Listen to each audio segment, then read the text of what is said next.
It was all going so well. Northwestern was up by 12. I'm feeling great. Siena had already won today. Everything's going great for Kevin in the college basketball world. And then Jordan Bohannon rips the heart out of Kevin's chest.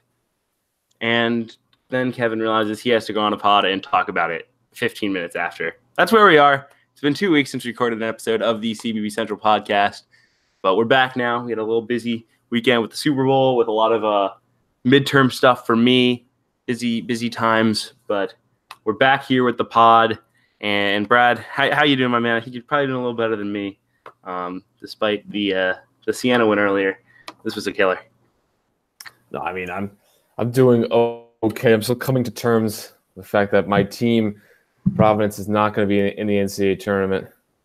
You know, the thought crossed my head like, oh, if we win at Villanova and then home Xavier, now we're on to something. But you can't even let those thoughts get in your head. Like that's just asking to be ripped down. So I'm trying to decide whether I'll be okay and willing to watch an NIT game.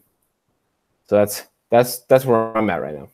I was very in on the NIT for Northwestern. Like I was fine with it.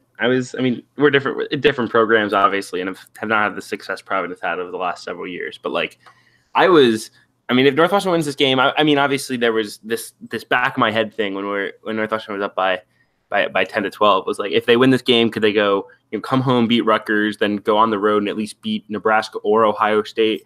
Then you come out with a few quadrant one wins out of the deal, and you might be in the mix in such a bad bubble year. And then that was torn down. Now, Northwestern's not going to get over 500. Like, that's pretty much the reality. If they don't, find a way to steal some games they shouldn't, they're not going to get over 500, which means they won't make the NIT, which really stinks given that Northwestern will have then finished under 500 2 years in a row after the NCAA tournament bid and kind of be off to a fresh start with, two senior studs leaving after this year. So very frustrating. Good news. Siena could make an end tournament, Brad. They're 8-4 in the MAC, picked 11th in the league. They are 8-4 in the MAC. They just beat preseason favorite Rider on the road. They just grind out wins, man. They're a fun team to watch play basketball. I don't care if people say they don't like 51-49 basketball. I think it's beautiful when my team's winning. So, go Saints, right? So what's their path to winning the regular season? Because if Siena made the NIT, that would be enormous. Obviously the goal is the NCAA tournament, but there's just too much variance, to hang your season or like get your hopes up too much, for a team in the league where, the Metro, where the teams are all grouped pretty closely together. So there's going to be a lot of variance in that tournament. But if they can somehow steal the regular season and get that NIT berth, and then maybe get like Indiana or like a team that doesn't want to try in the first round of the NIT, this could be a huge run for the Saints.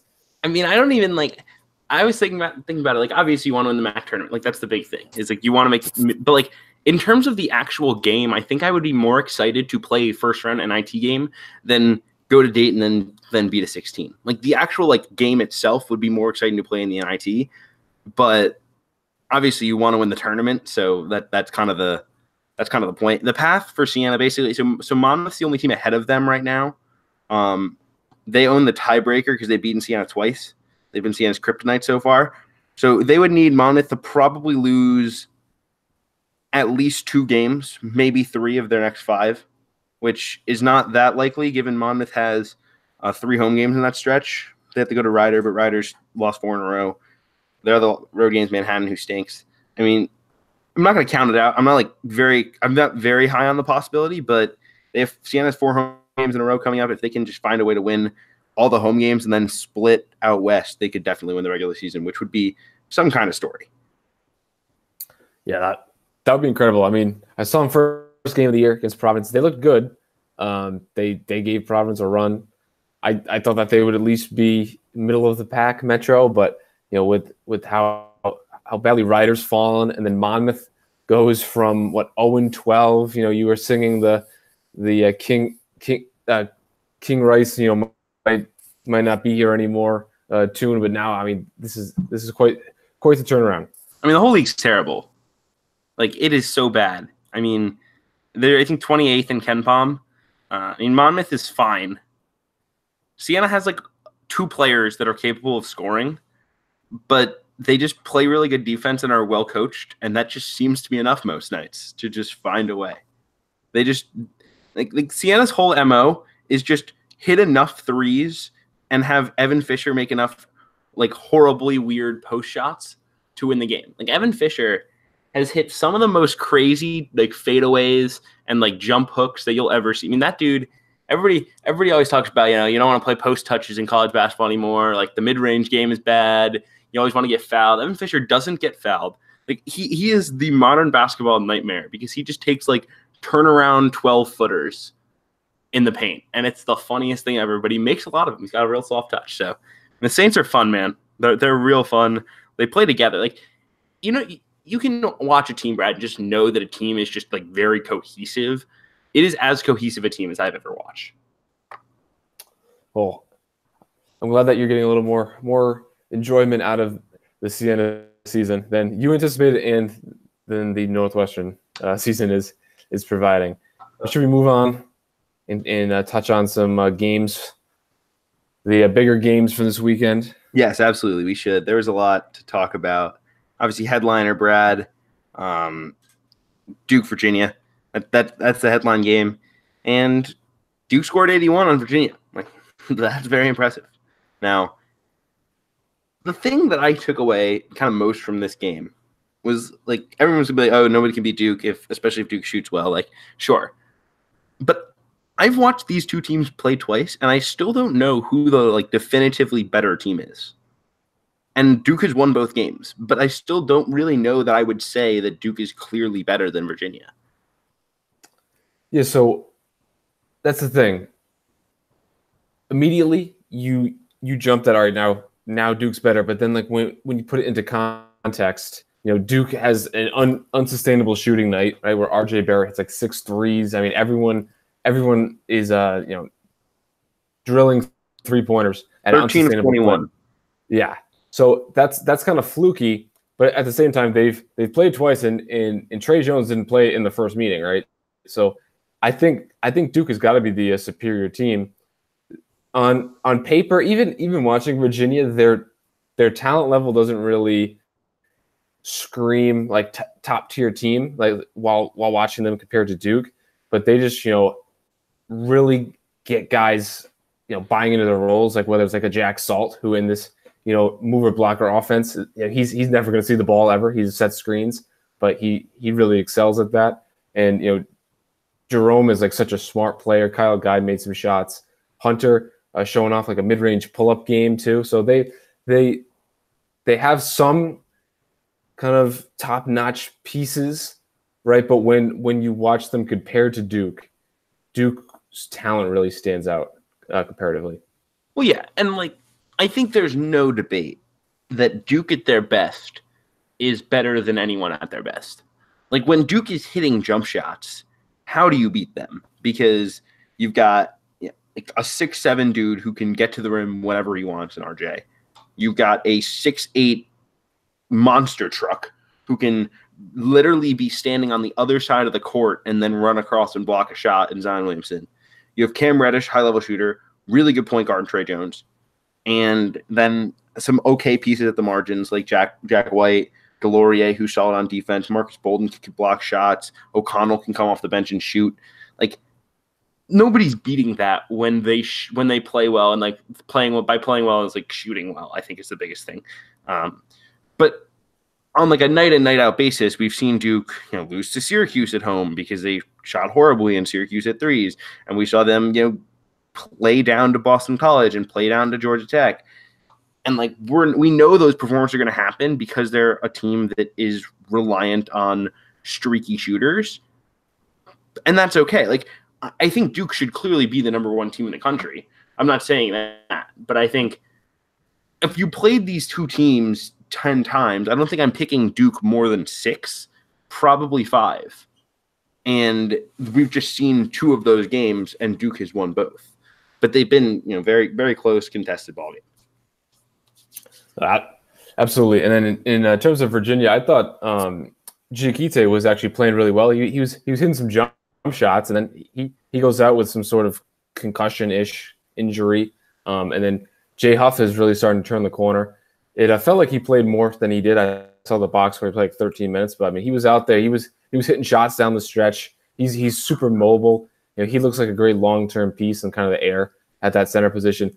Then Braxton Key is another guy who's really embracing like a smaller, more like grinded out role. Like he's really embraced rebounding. I think they said during the broadcast he's their leading rebounder. I think overall and in conference play, but more so in conference play. And he had 10 rebounds last night, making a lot of little plays. So if they can utilize the lineup with Jerome and Guy, and then Hunter and Key, and then one of the centers, I think that's their best lineup moving forward. Yeah, no, I completely agree. And like they'll be fine. There's a reason that they have pretty much dominated every game they've played except for the NC State game where NC State didn't shoot well. Virginia just kind of was they didn't really play their style. They turned it over 15 times in that game. NC State got them up and down a little bit more and made some big shots, but I mean, yeah, Virginia's fine. Like I don't think anyone would question that. I think they're really good. As you said, the role players are really fitting in to what they want to do. I'll be interested to see how they play against North Carolina in like a really contrasting styles type game. Even 3 of the next 4 on the road. They still have to go to Virginia Tech and Louisville in that stretch, and then Notre Dame at home is the one other game. So definitely some tests coming up for Virginia, but I have no questions. No, absolutely not. I mean, maybe they fall off the one line. Maybe they fall to 2, but it's really nitpicking there. I mean, that's an excellent team. And I think the other kind of standout game from the weekend was Villanova Marquette. I wasn't able to watch a lot of this game, but it seems like kind of a similar thing where Villanova, a lot of their auxiliary pieces have started to not only buy in, but started to play better, like your Jermaine Samuels, Sadiq Bey. Even Colin Gillespie didn't shoot it well, but he's starting, I think, to really turn the corner too. So that's a team that is certainly finding their stride. And I know that they weren't in the top 16 of the bracket reveal, but I think that they're certainly a team that could move up despite this loss to Marquette with their ongoing schedule. Yeah, I mean, this was a really good basketball game. I watched the second half for the most part. I mean, Howard, what can you say? 38. I mean, that dude does work. I was really impressed with Sakar Anim. I mean, he was really good. I mean, the 18 points is what's going to stand out, but I mean, he was everywhere. Good on defense. Made some jump shots, which is big for him. I mean, for Marquette to win a game where Sam and Joey Hauser combined for 4 points and Theo John fouls out with 5 minutes left is pretty unbelievable, given what we know about this team. And obviously, when you get 38 from a dude, you've got a chance to win every game. But I mean, yeah, I'm in on Villanova still. Gillespie didn't play well, but I thought Pascal was really solid. I thought Phil Booth's the definition of a tough shot maker. Like he's not elite at getting to the rim. He's not an elite like catch and shoot shooter. He's like a good catch and shoot shooter. He's not like some elite shooter. He's just really good at making tough shots, and he's taking care of the basketball, and that's enough to be like a fringe NBA player. Yeah, I saw Sam Vecini mentioning that Booth was a pro, and I mean, yeah, the things you mentioned, his ability to make shots, his ability to kind of thrive in a role. I mean, those are all great signs for him in terms of an NBA career, and he does what Jay Wright preaches so well on offense, the jump stop in the middle of the lane. Where I remember watching Villanova early in the season, and especially Gillespie, this really stood out. He would do the patented Villanova jump stop and like turn it over. Get the ball stripped, but Booth does it, and he can, pivot and score at like kind of weird angles. Pascal's also very good at that. So that's something that's, certainly stands out while watching them. And then in terms of Marquette, I know you mentioned that that the Hausers combined for 4 points. The whole Marquette starting lineup, it's very weirdly constructed. Well, you have Marcus Howard, who's a guy who is, played next to a primary ball handler his first 2 years. He's not someone who looks to pass very often, and he's not a very good defender. But he's this elite scorer, elite shot maker. Then you have Sakar Anim playing the 2, which I think in most teams he'd be more of a 3. He's not a great secondary creator. But that backcourt works for them. And then in the front court, at the 3 and the 4, you have both Hausers, guys who I think would mostly play the 4 on teams. They're kind of slow-footed. They can put the ball on the floor off like a shot fake, like attacking a closeout, but they can't break you down off the dribble. They'll like dribble into post-ups from the wing. So it's a very weird fitted offense, but it just works. And then Theo John, I think he's the most improved player in the entire Big East. I know Tyshawn Alexander probably wins it given his new role. Like he's gone from role player to star for a middle of the pack team. I think he has a great shot to win that award. But I think in terms of one player's which player has made the biggest improvement from last year, I think it's Theo John without question. I would argue that Theo John might be the most important player in the Big East because, as you said, like Marcus Howard doesn't defend. The Hausers aren't great defenders. Like they're long enough to get in passing lanes and bother people, and that matters. But I mean, Theo John is I would argue the primary reason for the Marquette defense going from 182nd in KenPom, which is like one of the worst in like high major basketball, if not the worst. They were 292nd in defensive effective field goal percentage. This year they're 20th in defensive effective field goal percentage. And like it's not Chartouni who's playing like we thought preseason. I mean, Anim is helping the defense, certainly. He's very good. But I mean, Theo John is such a defensive difference maker for this team as a rim protector. Like Ed Morrow's a good rim protector. Theo John just impacts things so much. His defensive rating is 91.3 per 100 possessions. I mean, like the rest of their starters, like Howard's 99, Hauser's 99, Brendan Bailey's 98, Sam Hauser's 97, Anim's 101, so the lowest on the team, partially probably because he gets the toughest assignment every game. He's down there at 91. Like that's just a super large outlier number compared to the rest of the roster. I mean, he's just been so absurdly good for this Marquette team. And he got minutes last year. He was their primary backup center to Matt Held. And Held has been kicked to the curb. And John was worse than Held last year. John was legitimately horrible. He was legitimately a player who I thought coming into the year would be completely kicked out of the rotation. I thought it was going to be Morrow as the starting center and Joey Hauser playing small ball 5 as the backup. But they've even rarely gone to Hauser at the small ball 5. It's been Morrow the backup and John as the clear starter and really playing effective basketball, which is certainly surprising. I've misevaluated so many of the transfers. Even if my list wasn't too bad in terms of the order of the players, just I really thought that a lot of these transfers were going to make a bigger impact than they did. Certainly Morrow and Chartouni, but Marquette has been able to live up to expectations, maybe even surpass them, despite those two guys not playing well because of improvements from guys like Theo John. Well, it was so funny because I was reading, it was like the Wake Forest SB Nation affiliate, and they were talking about like the home run like hires they could make for a head coach, and it was like Wojo was one. Someone commented, it's not Wojo because his next job is Durham, and then like people were like Wojo for UCLA, and I was like, Wojo sucked last year to you all. Like everyone thought Wojo was terrible last year. Why is it that 1 year makes us believe now all of a sudden that like Steve Wojciechowski is some basketball wizard? He happens to have probably the best scoring guard in the country in Marcus Howard, and like has done a good job with this team. Like bad coaches can do good jobs with teams, and good coaches can do bad jobs with teams, and everything in the middle. It doesn't make Ed Cooley a bad coach. The Province is probably worse than the sum of its parts this year. Like if you're consistently doing that, sure. But like the point being, I mean, it is crazy to me that like everyone is now on the Wojo bandwagon. I mean, I'm not saying he won't do very well at Marquette long term, but and he's recruiting. Like Timir Torrance is really good. They're going to get him in 20 or 19. It's possible he's going to come this year.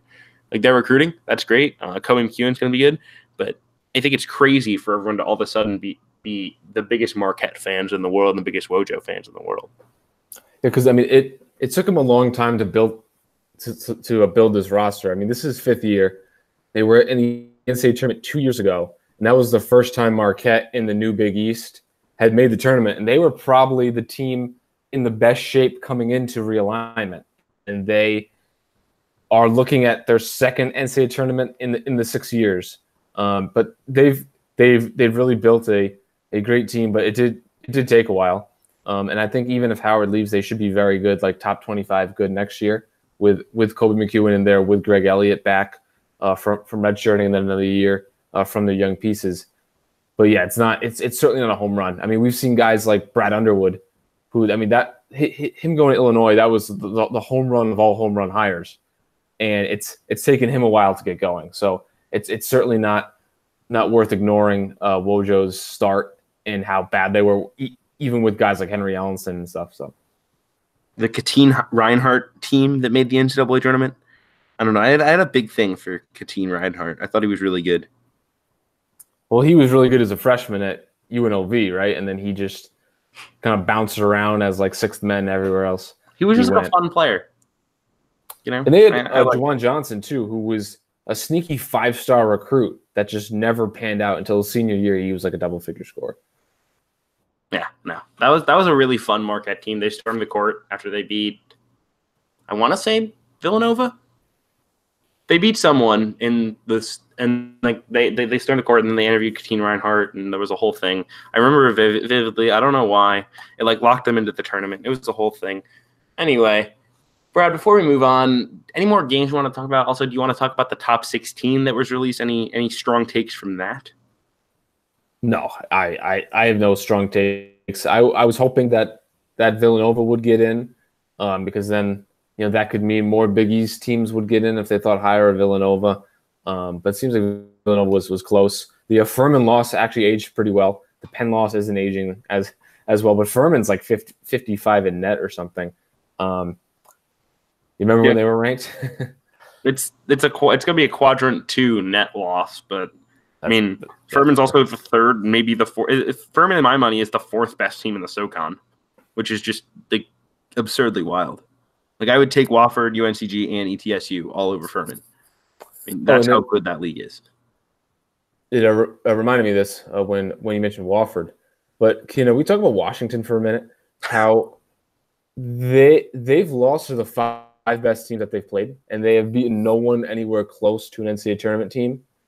Yet, everyone knows the Pac-12 is down. Everyone says it every 2 minutes. Right? It's like you can't start a conversation about the Pac-12 without acknowledging that they're down. And the second thing that people say is, except for Washington, because they're running through the league. But Washington's 10-1. They haven't beaten anyone. I mean, Minnesota on a neutral and Arizona State, those guys are the closest teams to the bubble. They lost to them both. I mean, you know, losing to a healthy Virginia Tech, you know, whatever, healthy Auburn on the road. Whatever. Can't remember the other loss off the top of my head. Gonzaga, yeah, whatever. But then they lose those 2 games. It's kind of reminds me of like a Middle Tennessee or like a Wofford this year, where they got like 5 chances and they lost them all. So we talked about earlier a few podcasts ago, like the perception, like they're never gonna leave like Nevada last year, like URI last year, out, even though they only had like 1 or 2 quad 1 wins. Yeah, I think we're getting that kind of same treatment with Washington, because they've done very little to gain as much respect as they've gotten. Well, I mean, look at their schedule the rest of the way. They go at Washington State, which should be a pretty easy win, even though Washington State just played like world beaters over the weekend in Arizona. Then they have home against Utah and Colorado. They go to Cal and Stanford. Then they come home for Oregon State and Oregon. They should win all of those games, and they will be by far the worst 17-1 conference champion at a high major school ever. I mean, this will be historical. How well they've run through the league, and like credit them, they've won all the games they're supposed to win.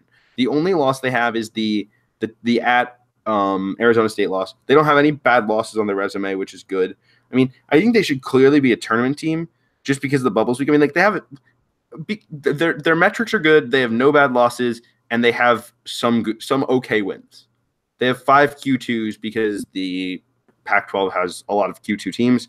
They have 1 Q1 at Oregon, which might stay Q1, it might not. Like they should be fine. And I will, give credit to Mike Hopkins. They're better than I don't know if they're better than I thought they'd be, though. That's the crazy thing. Like, I was about to say they're better than I thought they'd be. Are they, though? Like, they're maybe a fringe top 25 team, right? They're like 30th, 35th, would you say, nationally? Yeah, so I was going to bring up the same thing. I think preseason I had them early 30s, and I think that's exactly where they are right now. So I think that they've, in terms of how good they are, I think that they've met expectations. But their resume in a normal year without such a weak bubble, I think it would draw a lot more attention than it will this year. When we're talking about these teams at the end of the bubble are just so bad, like Butler's sticking around, Florida's sticking around. Indiana would absolutely be in it if the tournament started today. I think Indiana 9 of 10, and they're going to get in. Like, I'm pretty sure Indiana's getting in. I mean, they have a crazy ending schedule, so I think that they're going to lose their way off. But I think it more speaks to my kind of obsession with people obsessing over a conference record, where Washington is like a top 30-ish team. We all acknowledge the Pac-12 was down, yet we're going to hold them to the same standard to a team in like the Big Ten that they'll go 9-11 and have many more opportunities at good wins, but also better wins. I mean, there's this idea that a team that gets a lot of opportunities at quadrant one and only has one or two is not worthy, but a team that doesn't have opportunities is worthy. Kind of the assumption that those teams, if they got the opportunities, would win, which is possible, but people say it with such certainty that it just drives me up the wall. Right. Like, there's no justification for saying, like, I think Washington is clearly better than Indiana. No one's like, I'm not going to deny that, but I think you could make a case that Indiana has a better resume right now, like a pretty strong case that they have a better resume. You just basically throw out the metrics and be like, Indiana has 3 great wins, and you don't. Like, yeah. I would also say, like, throw out the metrics, throw out the names too. No, don't throw out the metrics, throw out the names. Compare Wofford's resume to Washington. They have like the exact same resume. Yeah. Except Wofford has more quadrant 1 wins. It's crazy. And I know that, people throw out like quadrant 1 record, like without context, like maybe you beat the 10th best team and the other person beat, one on the road against number 75. Is that equal? No. But I think that actually helps Washington because of all those teams that are floating around the quadrant 1 cut line. Where Washington can get some real cheap quadrant 1 wins against like at Oregon or at Arizona, whereas Wofford, UNC Greensboro winning on the road by 30 points. That's 10 times more impressive than anything on Washington's resume in terms of a single outcome. Right, but okay, I wouldn't exactly call UNC Greensboro it's a cheap quadrant 1 win. UNC Greensboro and ETSU are cheap quadrant 1 wins on the road. I mean, winning by 30 is impressive, like no doubt. But those are both like cheap quadrant 1s. Like it's not like, I'm saying, like from a net perspective, because they're in like the 40s and the Pac-12 teams are all hovering around the 70s. So like I wasn't saying like UNC Greensboro like itself. I was just kind of using an example of a road win against a team in the 40s is so much more of a quadrant 1 win than these teams around the fringe top 75, and the fact that Wofford is the mid-major team and has the better win just speaks to how lacking Washington's resume is. Right. It's an absolute gold mine that UNC Greensboro win. Like, it's probably the number 1 reason why Wofford is as highly ranked in the net as they are. Like, it's such a gold mine of a win. And they have nothing even close to a bad loss. Their worst loss is Mississippi State on the road. It's wild. They should be in. Oklahoma on the road. But sure. Whatever. Because they're in free fall. They're really coming back to earth too. That's another team that they're just going to lose their way, I think. They're going to they're 3-8 right now. Like, how many wins do they need? 8-12 maybe? and they still have to go at Baylor, at TCU, home to Texas, at Iowa State, home to West Virginia, home to Kansas, at Kansas State. Yeah, they're not getting in. Done. How many games are they winning? Like they'll be like 6-12. And I saw a few people mention like, oh, this is the year that 6-12 teams from these leagues are going to get in, but that's just too many losses. Like there's no way that a 6-12 team is going to get in. Indiana, I know, like in the 90s, there was like South Carolina or like Auburn had like, or no, it was Georgia. Everybody brings up Georgia had like the worst conference record ever to make it, but I don't see even in a weak bubble. I don't see these 6-12 teams making it. Indiana you have to be over 500 for tournament contention, right? Yeah. Is that a thing? So yeah, that's the funny thing is Indiana's 13-11 right now, and they still have at Minnesota, at Iowa, home against Purdue, Wisconsin, Michigan State, and then at Illinois and Rutgers. Like if they beat Illinois and Rutgers, and they probably win 2 more of those games, that would get them to 17 wins, and then they'd be like 17 and even if they lost their first game in the conference tournament, if they're 17 wins, they'd be 8-12. I think that's in, right? Yeah, that's certainly going to be close because I mean Florida, they're 12-11 right now, and I was looking at their schedule earlier. I think that they're going to probably end up 8-10. So that's a team. You know, they could be 1 game over 500 going into their conference tournament, or like 2 games over 500. So that's another. People will lose their minds if Indiana with 17 total wins gets into the NCAA tournament, and I won't even know if I'm angry about it. Yeah, Indiana just does not look good. I mean, their game against Ohio State today, that was kind of an ugly game to watch. Ohio State's also really come back to earth, but I mean they should be fine. But in terms of Indiana, I mean 17-14 teams get in every year, but there's just something about this team. I don't know. I just had absolutely no confidence in them. They're one of those teams where like the eye test has to kick in. Like obviously Arizona State last year was kind of the example of this where people didn't like it was like, oh, they don't look like a tournament team right now, but you're going to put them in anyway because they've done what they did in the non-conference. But like at some point your eyes have to kick in and be like, you can't put a team that has lost, like, let's say they get to 17, they would have lost 9 of 10 already, and they have 7 games left, so they win 4 of they go 4-4 the rest of the way. So they lose their first conference tournament game, they win 4 conference games. If they have lost, what would that be? 13 of 18? Yeah, 13 of 18.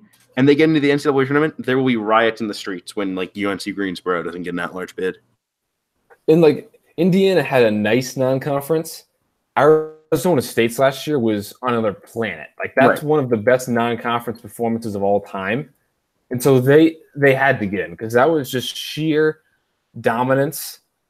And then it was even more surprising because they weren't seen as that team, coming into the year.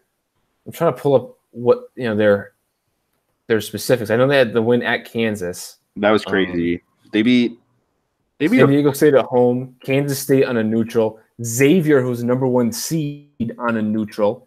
Unbelievable. A healthy St. John's on a neutral, which doesn't count for anything, but that just shows, that was St. John's with Marcus Lovett, I believe. At Kansas, Vanderbilt was bad last year, right? They weren't good. It wasn't a resume win, but it was at Vanderbilt, so I think it might have been quadrant 1. And then even in conference, I mean their first win in conference was at Utah. I mean, I'm sure that was a quadrant 1. I mean, that was a solid Utah team. So they had such a disaster conference, but they had a non-conference slate that's never going to be matched. I mean, neutral over a number 1 seed and then a road against another 1 seed. Yeah, because Kansas played Penn. So that's 2 number 1 seeds away from home they beat. That's just incredible. Yeah, no, it's very, very crazy. I mean, I could go on all day about the bubble and stuff. It's going to be weak. It's going to be really interesting to see kind of what happens the rest of the way. I think people are not going to be happy because the one thing the top 16 did kind of teach us was they're still pretty strongly valuing quality wins because Marquette was really high, Villanova wasn't, etc. So I think that's kind of my last statement before we move on to the senior draft. Yeah, so we're going to do all-star draft.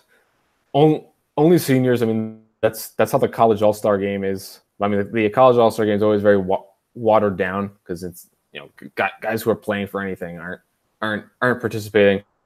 But we'll each take either 12 or 13. Kevin, it's up to you, guys. I want to draft our starting lineups first, like in the all-star draft, and then once we fill out our starters, we'll go to the bench. And then it's going to be like we're trying to build a team, right? Not necessarily the 12 or the 24, 26 most accomplished guys. We're going to try to build a team. I think that's a more useful exercise. And then Kevin, I'll give you the first pick, and we won't snake because snaking with two people is kind of stupid. So yeah, snaking with two people dumb. But I'll take. We could like reset after the starters. You could have the first pick of the bench. Okay, cool. All right, so let's get it started. For me, my first overall pick. Oh, this is so tough. I've been fighting over this one for a while, but I think I'm going to take Ethan Happ. I think he's just kind of the most accomplished player out there, which is not the point, but I mean, you can pass out of the post so well. He's such a unique player, and I think if you surrounded him with a lot more talent like you would on this team, he'd be, really dynamic. That's a great pick. That's who I would have picked, number one. See, I can go in a few different directions here. I'm going to go, let's see. I kind of like the idea of starting with a big man that I was planning on doing with Ethan Happ, but I think we're going to find that point guard is very thin. So I'm going to go a point guard currently injured on a borderline top 10 team. I'm going to go with Justin Robinson, who's having a great season for Virginia Tech before his toe injury, but he should be back. He's a guy, four-year player, developed into one of the better starting point guards in the ACC. He can shoot a little bit, but he's just a great fit at that point guard spot. Really makes sound decisions, can get to the basket, strong defender, just an all around. I think a guy who'll get certainly a summer league invite this summer. Yeah, that's a really good pick. I mean, he's the type you can build around. Great passer. I was thinking about going point guard with my next pick. I think instead I'm going to go with the guy I just kind of have number 2 on my quote-unquote board, and that would be Eric Paschall. I think he can shoot the ball enough to be your 4. You could put him out in lineups where he's a small ball 5, which would be very exciting. Great defensively. I think he makes a lot of sense. I was also looking at Eric Paschall there. That's really disappointing. Let's see where I'm going to go from here. I'll go. I could use shooting down the road. I could use obviously a big man. I'll go with Mariel Shayok. He's a guy who I've always liked. Back during his time at Virginia and now at Ohio State, he's kind of showing more at Iowa State rather. He's showing more of his offensive package. He's versatile, can play 3 positions, knocks down shots, can score off the dribble. I think he's a great fit on the wing. Yeah, I think it's a very good pick. I'm a big Shayok guy, versatile. Yeah, lots to like there. I think now for me, I got to go get a point guard. Even though I don't really love all the senior point guard selection, as you kind of alluded to earlier, is not very good. I was thinking about just waiting and taking one of these mid-major point guards. I'm a big fan of like a Chris Clemens or a Justin Wright Foreman, but I don't know if that's the guy you build this type of team around. So instead, I'm going to pick Josh Perkins. I know he's not. I know he's somewhat much maligned by college basketball fans, but he's had a really good year. He's great in like the spread pick and roll. He can really shoot it off the ball, which is nice, especially if you have a initiator like Happ as your 5 who can dribble into post ups and stuff. For him to be a good catch and shoot guy, he's very valuable. I think he fits well with this team. Yeah, I think he's clearly the second best point guard on the board. Without diving in to the mid-major ranks, or a guy like Alex Robinson's like a good floor general, but I mean I'm not a huge Alex Robinson guy, so I think that was a strong pick there. I'll go here with a kind of a more defensive-minded player here, and Admiral Schofield. He can score. He can shoot, but his real value comes with his toughness and his defensive versatility. Yeah, I was thinking about Schofield. I was also thinking I thought about like drafting Matisse Thybulle, even though it probably would be a reach because I think he'd be like a really nice starter because of his versatility defensively and not needing the ball. I think Schofield probably fits better in that mold because he is so good defensively and versatile, but he also can score it a little more and be a spacer. He's a better shooter than Thybulle, so I think that's a pretty good pick. Which means I gotta get myself a wing or two. This is pretty tough because the board of wings is very interesting in terms of building the roster that I want to build. This is tough. Caleb Martin would be okay because he can, shoot, but he's been up and down recently. I think my pick here is gonna be Phil Booth. I'm gonna unite the Villanova guys. Like I said earlier, tough shot maker. Can really make plays, and he just has been super productive this year. So I think it's a pretty worthwhile pick for me. Another good pick. I was also thinking about him. I need a center, or at least someone who can play small ball center. And I also need some 3-point shooting. Let's see. I think I might go with a small ball look here, and at that center spot, yeah, I'll go with Juwan Morgan. This is a smaller team, but he's someone who played some center on Indiana, and he can handle the ball. He rebounds. He's a really interesting fit here at the center. I don't love how my team's shaking out, but there is a lot of kind of switchability, a lot of athleticism and length here. So I'll go with Justin Morgan, despite having a terrible game today against Ohio State. Yeah, I mean he's really good. I like the archetype of that player. I know a lot of people are maybe down on it. Like him and Derek Pardon, I think are very similar players in that they're not very big. They're both like 6'8", 6'9", but they can play in the post. They can do everything in the post. They can also step out and hit a jump shot potentially. Good in the pick and roll. Tough around the rim. And I think that's a very solid pick to build around. And your team doesn't have the name recognition of my guys, but I think you have really good players. I mean, my guys are just like all very well known so far, which helps at least in the court of public opinion. I think my final starter is Cam Johnson, UNC. I think this makes a lot of sense for me because of the versatility it provides in the small ball look. Obviously a shooter, which is big, but you could play him at the 4 and Pascal at the 5, and then like Perkins, Booth, and whoever else draft on the wing. So I mean that could be a really fun small ball group if he's playing the 4, but he really shoot the ball. So I think the 3 spot makes sense for him, at least in the starting lineup. Yeah, that's another great pick. And now I need to kind of fill out this lineup here with a 2 guard. Jeez, I mean we have plenty of guys who can shoot. My team though has such good kind of length in switchability. I might want to kind of keep that trend going. I also need shooters. I could go with Barry Brown. I could go with. I'm not a big James Palmer guy, so I'm not. But I go Barry Brown. I go Terrence Mann. Go Bryce Brown.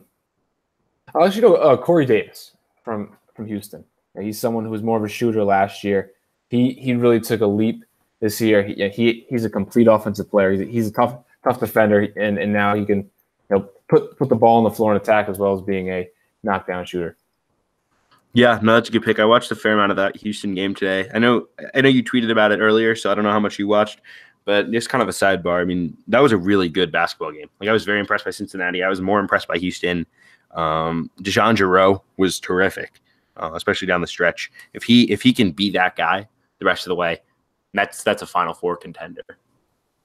And then I mean, Hinton played well. Robinson hit shots. Cedric Alley hit shots. I mean, that was a really impressive showing from Houston. And then Cincinnati's just a team that just no one has guys in the same mold just appear each year. Like you'll lose a few seniors, and then up. Here's the next crop of guys who are coming off the bench, and now they're starting caliber. They really do a now, good job of recruiting to a role. Yeah. Yeah. Like guys like Keith Williams, can't shoot at all, but he was making plays. And then Cumberland's awesome. I like Trey Scott as well. Play the 4 and the 5. All right, but now I have the first pick for the bench. All right. I think I'll go with Luke May here. Seen as one of the best players coming into the season. I think he's kind of disappointed. He's still super productive, but I mean he's just a stretch 4 jump shooter, can also rebound. So I think that's a different look here coming off my bench. Yeah, I was kind of waiting. He didn't fit my team once I had landed Ethan Happ. Like I just don't think there's enough athleticism there for a 4-5 duo of that. But I think he's still worth a pick for sure. So that's a very solid one for you to start off the bench. For me, I'm very torn here in terms of filling out a bench. I'm trying to kind of debate between best player and how well they'll fill roles. I think the guy I'm going to take here, it might be a reach, but I just kind of like him a lot, and I think he can do a lot of different things. He really fits my mold of guys I like. Zylan Cheatham. You can play the 4, you can play the 5. He could be like the perfect backup for Hap because he can also pass. I think he's been terrific. He has been one of the most surprising players for me in the country because I came into the year, I was like, he'll be like their 8th man because he's not really he doesn't really have a position. He never really did anything to jump out to me at San Diego State, and he has just been fantastic. Yeah, I really liked Cheatham at San Diego State because of like his motor and his energy. I did not see the passing and the skill that he's now showing at Arizona State. That was an excellent pick. I was certainly looking at Cheatham. My next pick, I think I'm still trying to mold this team here. I could go for like a true center just in case I need some size, like a Jesse Govan kind of recruit in this kind of mold of long and athletic. I think I'll go with Cody Martin. He's not the scorer of his brother, but he has a great floor game, can handle the ball, makes players better. He can find open teammates, plays 1 through 4. I think he's a good fit with this roster. Yeah, no, he's very good. Very versatile. I think he fits well. I was thinking about another Nevada guy for this one in Jordan Caroline. I think I'll just pull the trigger now. I think there's enough guards out there that I like, especially like scoring guards, that I'm okay with waiting. I think I'll just take Jordan Caroline to add to my just team's overall energy level and toughness. I mean, my team will not be outworked between Zylan Cheatham, Jordan Caroline, Eric Paschal, and like Hap. I mean, we're just gonna grind. Absolutely. All right, I'm gonna go. Let's see. I could go. Yeah, I mean there are a lot of kind of small ball fours out there. I know Benny Boatwright was someone I liked a lot coming into the year. He hasn't, at least at USC, hasn't been great. Let's see. I'm gonna go with. I'll go with Terrence Mann. He's shooting the ball a lot better this year, and then he's also this long athletic wing. Great defensive player, and can also handle the ball and pass. That's kind of the MO I'm going for here. Yeah, no, it works. I mean, he's very solid. Play multiple positions. Can do a lot. I think that pick makes a ton of sense. For me, this is an interesting pick for me because I'm torn between a bunch of these wing guard type pieces. I was thinking LeGerald Vick maybe because he could just be a shooter. But I mean Terrence Davis as well. He's been really good for Ole Miss this year. Marquise Reed is another name that I was thinking about. I think I'm going to take Reed. He just provides that tough shot maker, can play the 1 or the 2. I think he fits really well on this roster. Marquise Reed. All right. I think I'm okay with Cody Martin being my backup point guard. He plays point guard for Nevada. Yeah, and certainly we have a long and athletic lineup. I think I'm going to go with one of my personal favorite mid-major players, someone who can really hit shots, playing on a good team. CJ Massenberg. Every time I've watched him, I've been super impressed. Minus the missed free throws down the stretch against Bowling Green. But I think my team needs some more shooting, and he doesn't have the size and length of a lot of these guys. But I think he could be a nice fit in the backcourt. Yeah, I love CJ buckets. I tweeted yesterday. I don't know if you guys saw it, but I tweeted. Adam Zagoria tweeted out a picture of, I think Tankathon did like a simulation that had the Knicks getting the number 1 pick and getting Zion, and then also had a second-round pick of CJ Massenberg.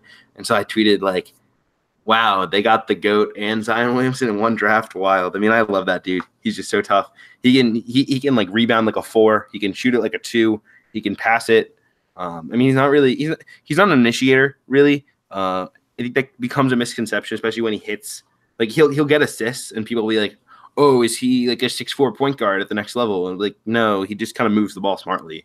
Like that's not really his game to initiate offense or like operate a pick and roll. But I love Massenberg. He's one of my favorites in the country. I was thinking about jumping into the mid-major realm here for my pick as well. Might as well do it now. I mean, Nevada, but I don't think they really count. They're all pros. I was thinking about Fletcher McGee just because you can never have too many shooters. But I think I'll take Justin Wright Foreman. He played off the ball the last several years, and then this year, really more playing point guard. He's a clutch shot maker, clutch shot taker, which I love to have in a player. And I mean, the dude had 48 yesterday, so he can really play. So. I'm very happy to land Justin Wright Foreman. I was very worried when you said you're picking one of your favorite, guards, mid-major guards. I was very concerned. Yeah, I haven't seen Foreman as much. I think I've only seen Hofstra once this year, and Massenberg actually. I mean, they're on like every Friday night now, so that's always a good viewing experience there. Let's see. I'm gonna go. I don't really love how my roster's kind of turning out. I don't know if I should take someone who fits well in the front court with Luke May. Yeah, because I guess May's going to be my 5. I mean, there aren't really any shot blockers to choose from. Let's see. I'll go with. I'll go with Jordan Murphy. He's someone who can certainly rebound the ball. I'm not sure of his fit next to Luke May, but at least he'll give a different look. Staying athletic in the front court. Right. Again, you can never have too many guys who play super hard and get a lot of rebounds. Like you'll just take them and rack them up. That works pretty well. So I'm a big Jordan Murphy guy. Always have been. I picked 2 scoring guards in a row. But I mean, I'm really drawn to the idea of having James Palmer as like a bench scorer. This is something that I've been toying with for a few picks now. I don't really love him. I think we're gonna pass on James Palmer. Instead, I think, this is just so tough because I don't know. The question is, how much do I value Justin Wright Foreman and Marquise Reed as backup point guards? Like what would you do, Brad? Do you think those guys can like be my point guard? Well, I mean, you have Hap, who is certainly an initiator. I mean, Booth can play a little point guard. Cheatham is now this crazy assist guy out of nowhere. And I mean, Reed and Foreman are going to handle the ball a lot, so I think it's fine. Yeah, I think I'll buy that. And in that case, jump in and grab Matisse Thybulle. I think his versatility is great. I mean, I'm going to pull up this stat right now because there can't be many, but how many players can you ever remember, Brad, who average over 3 steals and 2 assists a game? I mean, that's just absurd defensive production. Obviously, it's inflated by the zone. Like, no, I know that you get more steals by playing in a zone, and Washington lets him gamble, and he blocked shots from the weak side. But like at some point, you just have to kind of concede that that's an absurdly impressive statistic. Yeah, I mean, I could see a point guard doing it, but not a 6'7", long athletic wing. Yeah, there's two other guys in the last since 1992 per Sports Reference who've averaged actually one guy because there's only one other guy because the other guy only played one game. So the other guy who did this was in 2002, 2003, a guy named Zaki Wadud for East Tennessee State, a 6'6" wing, averaged 15 points, 8 rebounds, 2 assists, 3 steals, and 2 blocks a game. He also turned it over 3 times a game. And then the next year averaged 15, 8, 2, 3 steals, and 2 blocks, and was the SoCon Player of the Year. So that's the other guy in the last 27 years that has done this. I mean, he's a special player. Absolutely. So now it's my pick. All right. So in the running, we have Barry Brown. Dean Wade doesn't really fit on my team. I'm not a James Palmer guy at all. Jesse Govan, I think he's an excellent player, but I think he's too similar offensively to May, or I don't know if they would really jive in terms of the defensive side of the ball. So I think I definitely need another big one that's a little more defensive minded, but I also want another scorer on the wing as well. I like Jeremy Harris and Mike Dom, but again, they don't really fit with what I'm doing. And I love Jordan Bernardo. He's someone who I watched a lot last year. I think he could be like a Semi Ojeleye type of guy. Hall's a big scorer for Montana State. I'll go with Barry Brown. Kansas State, kind of undersized guy, but he's a proven scorer. Adds a little more scoring pop off my bench because I think I've gone a little too much length and athleticism, not enough shot makers. Yeah, that's fair. I mean, Barry Brown is a guy who makes plays. He's going to make shots for you. I was thinking about him, so very good pick. I'm thinking here about Quindary Witherspoon. Like another. I keep drafting combo guards, which I hate doing, but I guess you want to build. You want a 1 point guard and a bunch of combos. That could work. You know what? Let's do it. I think Quindary is my my 6th bench man. I think he'll be a nice piece for us. Could play a lot of different positions. He'd fit in some of those small lineups potentially. Could rebound, can score. I think this works. That's an excellent pick there. I kind of forgot about Witherspoon. All right. Do you want to do 13 guys or 12 guys? Up to you. I am very flexible. I mean, I would be fine with 12. I would be more than happy to pick a 13th. Let's do 13. The more the merrier. I want to get a big man and then also one more kind of wing player as well. Yeah, looking at my team, I think I could actually maybe reconsider that I don't need a Jeremy Harris or Dean Wade type. So maybe I'll pick one of those and a big man. I'll go here with the big man. I think Chris Silva could be a good fit as a guy coming off the bench, rebounds, strong defensive player, and we won't need him to shoulder the load that South Carolina needs him to. Yeah, I mean he'd give you energy. Very hard player. I think that works very well. For me, I keep drafting guards. I want another like 3 or 4 guy, but I don't really have one in my mind that makes a ton of sense. Like Mike Daum is not quick enough to guard on the perimeter. This is very tough. This is very, very tough at the margins. I want to fill out this roster with the best talent I can. But you know who I'll take? I'll take Marcus McDuffie. I mean, I have not watched a ton of Wichita State this year because, quite frankly, they're not very good. But, I mean, he's been playing really good basketball of late. He's averaging 19 and 5. He's a good defender. He's very long and athletic. I think he's a good bench player who could, especially if he's hitting threes, which he has been of late. In his last 4 games, he's hit 41% from threes, taking 7 a game. So I think McDuffie here makes some sense as a bench wing who can play multiple positions. All right, last pick here. I want combo forward-ish type guy who can play small ball. I have Jordan Murphy and Luke May off my bench, so maybe I need to go a different direction. And maybe a point guard. I don't know. I don't know what I need. I mean, 13th guy, I'll go with someone who doesn't fit my kind of makeup but can really score. I'll go with Chris Clemens. Oh, you stole him. Obviously a scorer, and as a 13th guy, if I need some offense because I took too many wings or whatever who are long and athletic and can't shoot, I can always throw them in there. It generates some offense. You have no idea how heartbroken I am right now. Like, this ruins my team. I was really excited to have Chris Clemens out there. I mean, I was really scoring guards.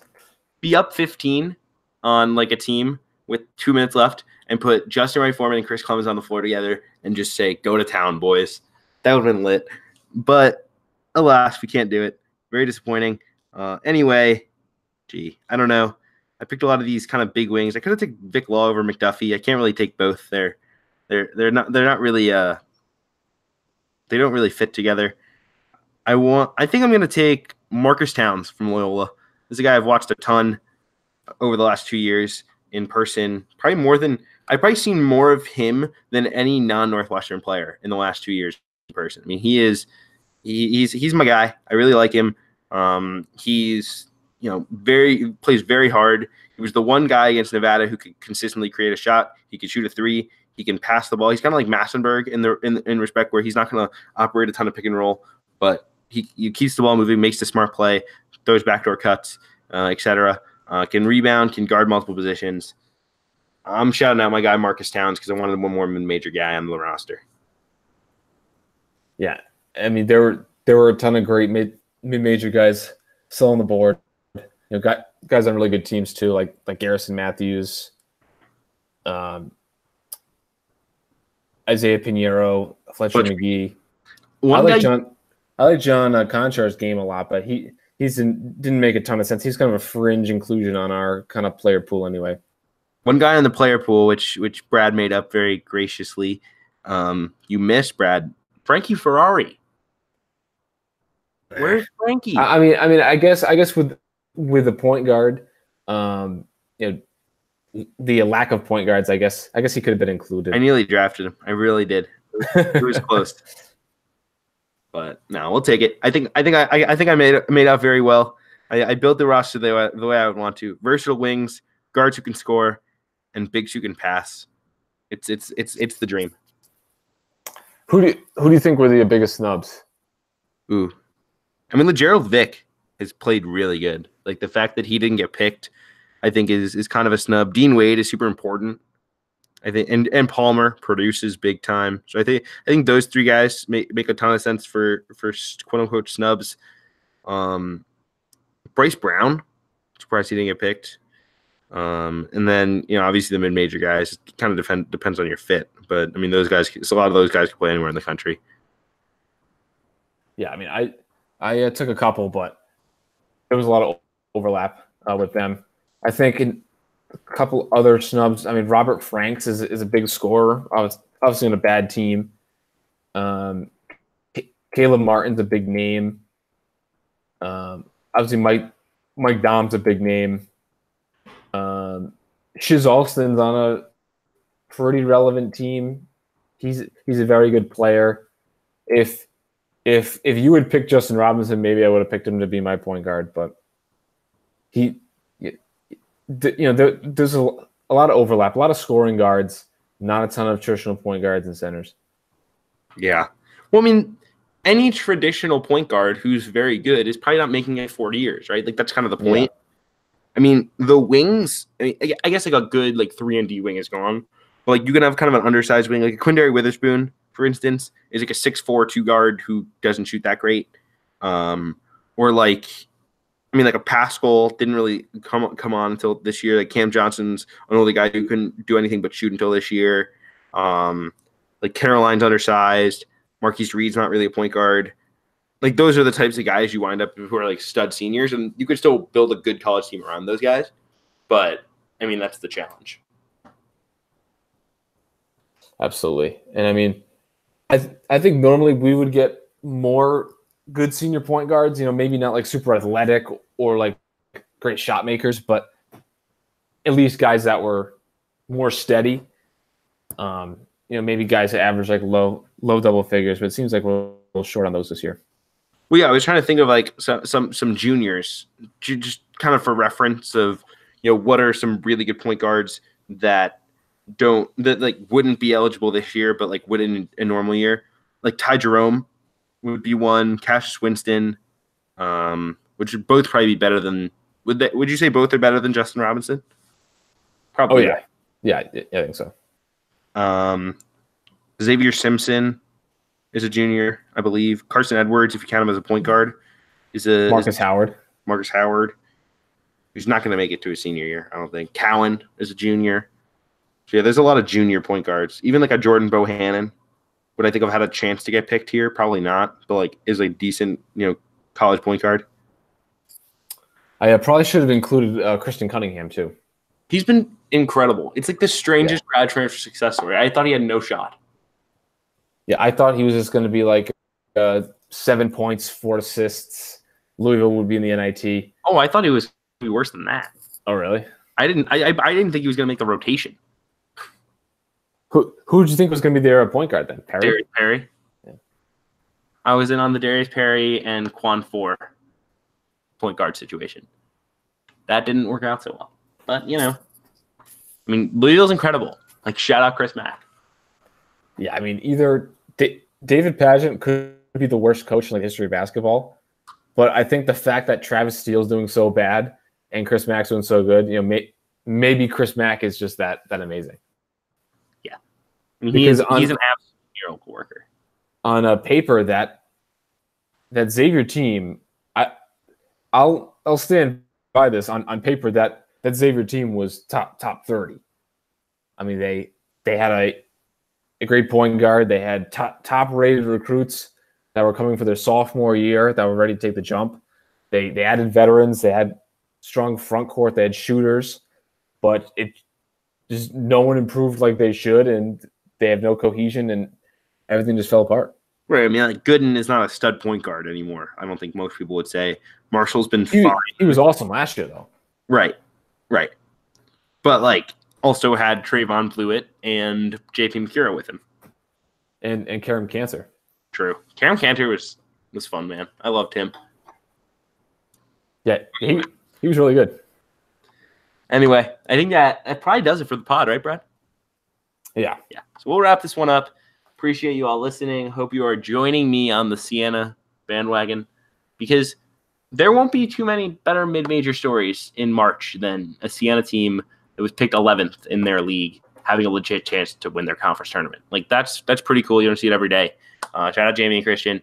Hopefully Providence and Northwestern can make a run. It's not going to happen, unfortunately. Northwestern stinks. I'm over it. I'm apathetic. I'm done. Good night, everybody.